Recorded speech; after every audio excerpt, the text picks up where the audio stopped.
Hi, my name's Tom Byrne. I've been making tables here in the Kent countryside for 10 years now. I know that choosing a dining table can be quite a confusing thing. There are so many different options for you to pick and choose between. Quite a lot of people don't even know what size table they want. So this is a quick step-by-step guide to help you choose the right table for your home. So it all starts with the oak itself. I only use FSC supplied timbers, which means that the timbers are from managed woodlands. We can track the story back of the timber and find out where it comes from. The majority of the timber I use comes from French managed forests. The French are very, very good at maintaining their forests, and they're also exceptionally good at actually processing the timber. So my boards take about 2 years to air dry.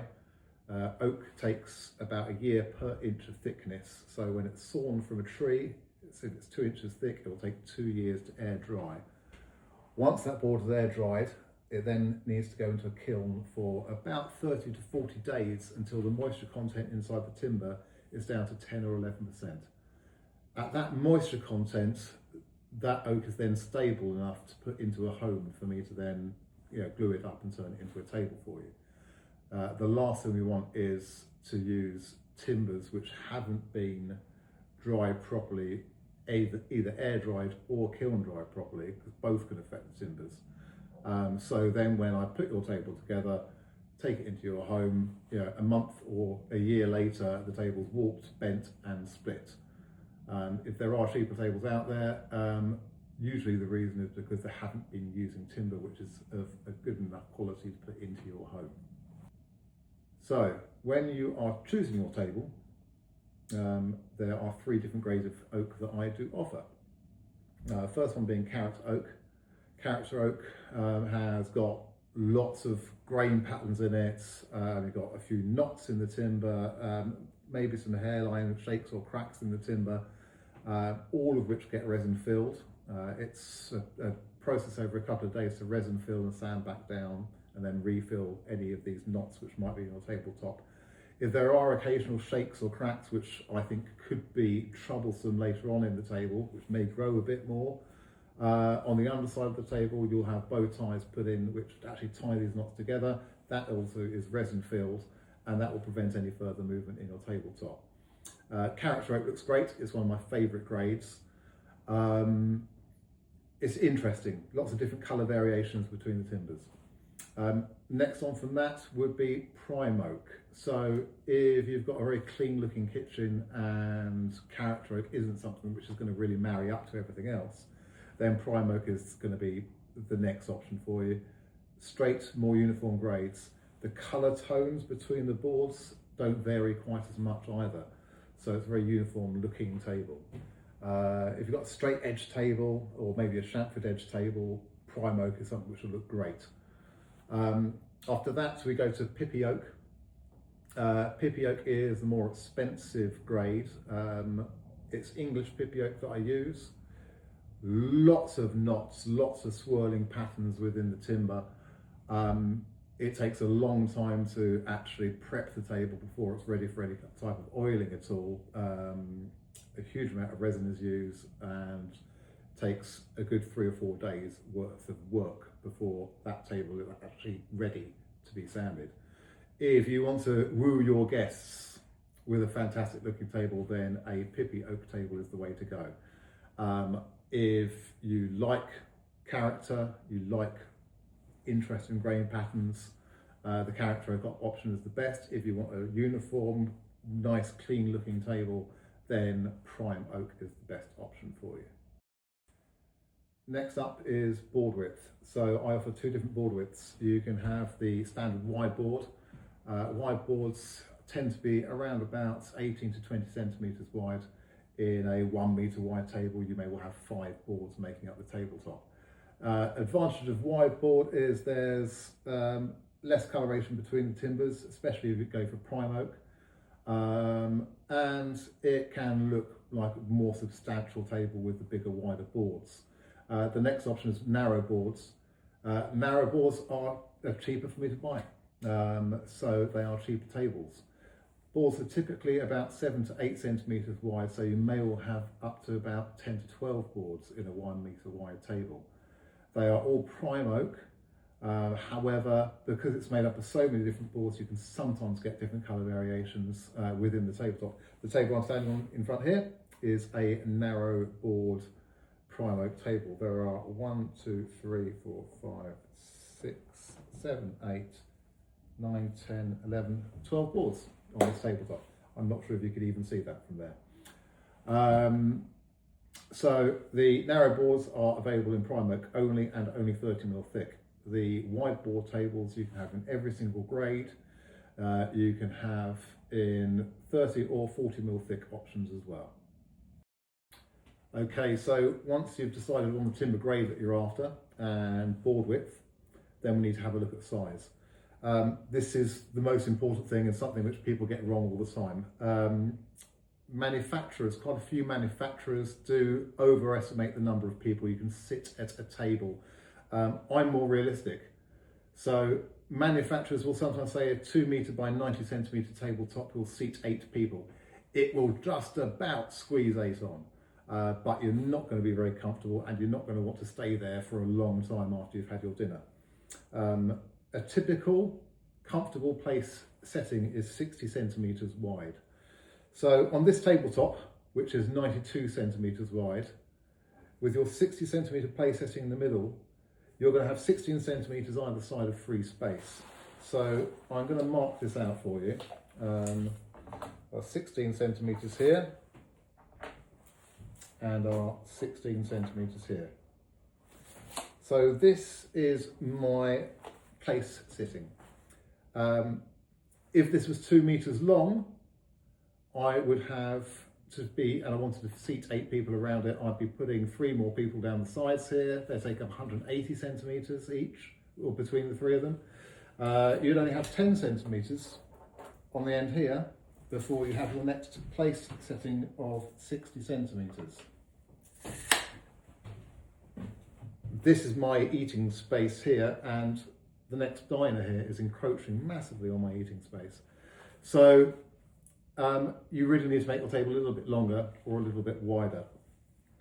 It's nice to have 30 centimetres of space at the end here before you then put on your next place sitting.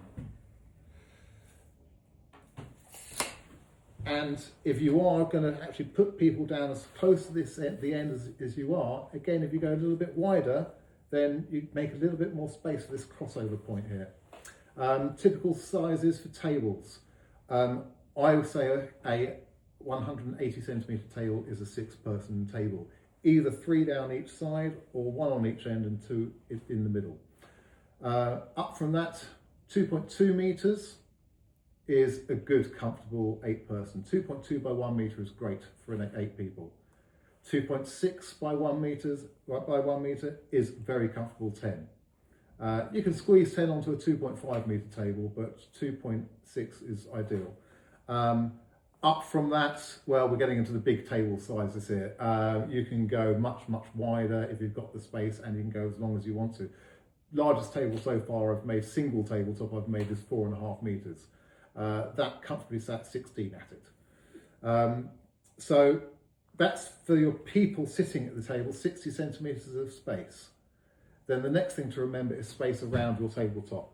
From a person dining and the nearest wall or piece of furniture, if you can achieve 80 centimetres of clearance, so that's 80 centimetres from the table to the wall, then you will have enough room to walk around the back of your diners with wine, hopefully, or maybe some food.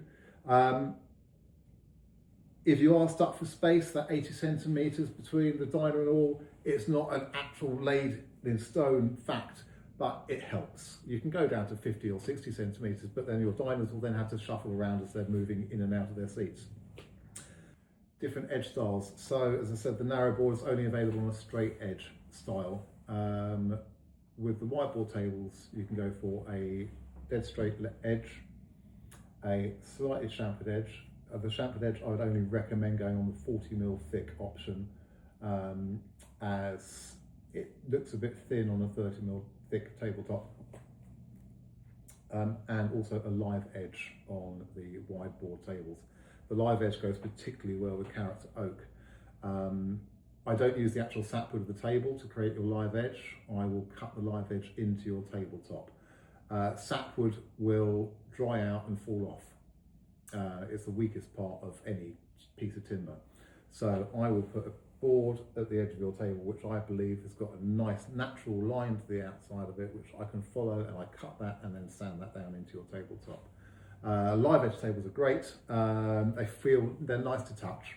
Comments I get back on a live edge table are quite often that people tend to just like sand their stroking of the side of their table. Straight edge tables, I am selling more straight edge than live edge at the moment. I think the fashion has changed slightly. Straight edge tables are what they are. You can also have a rounded corner if you want, which will help soften it, especially if you've got banquet seating. I do also offer circular tables, oval tables, pretty much anything is possible. Once you've chosen the size of your table, you then need to look at the different leg options. So if you are pushed for space, choosing the right leg design can be quite crucial as well to how you're going to place the chairs around the tabletop. If you are choosing legs which get mounted towards the end of the table, I can mount these anywhere you like to help you with pushing chairs all the way in if that's something which you need to be able to do. Some of the central style legs, the spider legs, are great because they're very unobtrusive, but they only work on tables up to about 2.4, 2.5 meters in length. X-legs, everyone does this when they talk about the X-legs. X-legs are great on bigger tables, and you can also tuck a chair right in top of an X-leg. So if you are going to be moving your seating arrangements around, it doesn't really matter too much where the X-leg is because it doesn't get in the way of your diner's legs or of chairs when you're tucking them in. Alternatively, if you want to go for a bench, you can also push a bench all the way in underneath the table if you're choosing the X or the spider legs. So the majority of the legs are metal. They are available in more than 200 colours. The wooden legs are available in the same colours as the tabletops. So once you've chosen your leg design, we then go to colour. Colours. I'm sorry, but there are 40 different colours available. It can be quite hard to choose. The colours that you see are all a guide. Timber is a natural product, so every table, every single board will take the colour slightly differently. What colour you go for is entirely up to you. It depends what your kitchen looks like or your own personal preferences. But the one thing that I will say is try to avoid colour matching your table to something else that's in the house. Because it's a natural product, it will take the colour on differently. Every single board can look slightly different, even though it's the same colour oil that's gone onto it. So if you're trying to colour match to something in the house, it's more than likely not going to be an exact match. So go for something which complements everything else you've got in your home. Table aftercare. There are 3 processes that your table goes through, finishing processes, before it's ready to go out for delivery to you. Firstly, you get your coat of coloured tinted oil. So that's one of your 40 colours. Once that has dried and cured, I then put a coat of something called maintenance oil on top. The maintenance oil puts on a very durable extra coat. The oil is by itself is red wine resistant for 24 hours. Once you've got that maintenance oil on top, it's really red wine resistant for 24 hours. That's a clear coat of maintenance oil. Once that has cured, you then get a coat of something called Eco Refresh. Eco Refresh is something which you can use on your table once a year, once every couple of years, just to give it an extra seal. It's a product that Rubio Monaco came out with a few years ago, and it puts a really nice, smooth, silky finish onto your tabletop. To stop any staining and marking, at the end of every meal, wipe your table down with a damp cloth. If you find something sticky on the tabletop, use a little bit of fairy liquid and a damp cloth, and that should get most of the marks off your table. Rubio do offer some cleaning kits, so the best way to stop any marks and staining is to clean your table down within 3 or 4 hours of use. If you do find a mark on a table a few days after you've used it, you can buy cleaning kits from Rubio Monaco online. They offer tannin remover, grease remover, lime spot remover, all sorts of different things. If you want to have one of those in your cupboard, for if you have an emergency and you find something which you can't remove with just a damp cloth, then by all means buy a cleaning kit. But at the end of the day, wipe it down with a damp cloth and everything will be fine. The other side of things, it's a table. A table tells a story. Don't be too precious about it. You will get marks on it. There will be stains. Something will happen to it along its journey. It's the centerpiece of furniture to your home. It's where all your family gatherings take place. If you're stressed about someone spilling gravy at the other end of the table or knocking rare wine over, you're not going to be having a good time.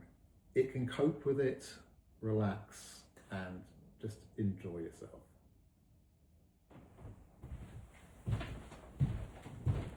I'm sorry, I thought this was going to be a quick guide for you. Every single Rag Byrne table is unique. No two tables look the same. They're the same size, with the same colour, with the same legs. They are designed specifically with you in mind. I will help guide you, help you choose the right size and the right colours to hopefully create the perfect table for your home. I hope you've enjoyed the video. I'm sorry it went on so long. Thank you.